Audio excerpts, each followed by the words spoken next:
The news going to hit us with sneeze dangers here.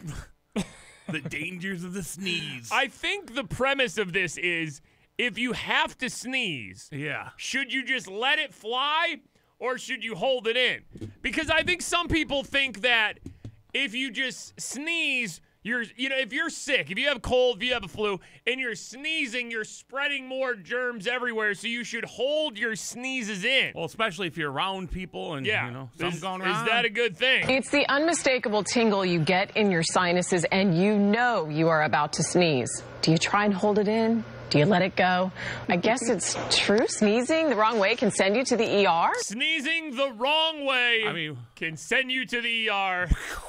This story just went from normal to you're in the ER. Yeah. Congrats. Sneezing could send you to the ER. Do not hold back. The sneeze can go as 100 miles an hour and things can go 80, 90, 100 feet away. Whoa! What the hell are those stats?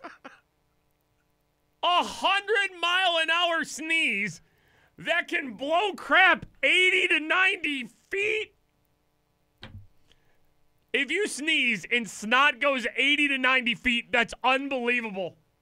I want to see it. It's a gift. Especially at 100 miles an hour. It's like a special power. Someone ended up rupturing their throat as a result of trying to stifle their sneeze. Yeah. Holding in a big one also puts your eardrums at risk. Okay, so you can rupture your throat. Never holding a big one. It happened to one person, so now it's a danger. You could rupture your throat if you hold in a sneeze. And eardrums, too. You can rupture your eardrum. Something else a stifled sneeze can do is break a bone. There's a very here we go. We're going with broken bones now. Yeah, thin muscle that separates the ethmoid sinus, which is the upper part of the nose, from your orbit or your eyeball. Yeah, you can break that, right? Your eyeball. Blow your nose off your face. Yeah. And if you suppress the sneeze, the air can rupture that bone or fracture it, which later can result in air in your eyelids. Oh! Don't hold in your sneezes. You could get air in your eyelids.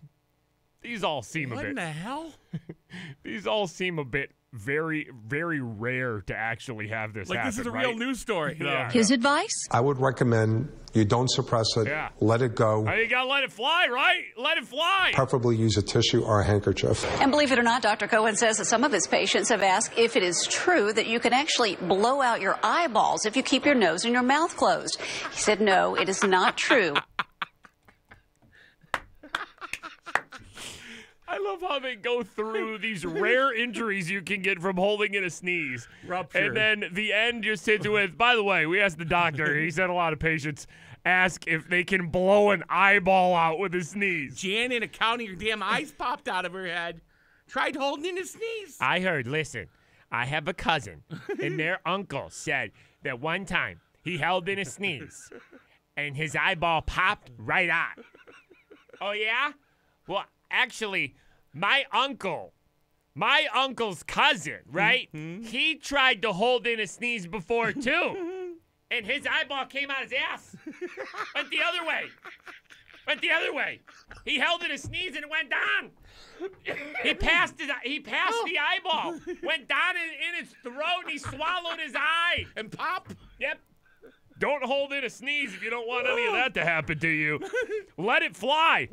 And when you let it fly, use the tissue because apparently they go 100 miles an hour and you could snot 80 to 90 feet.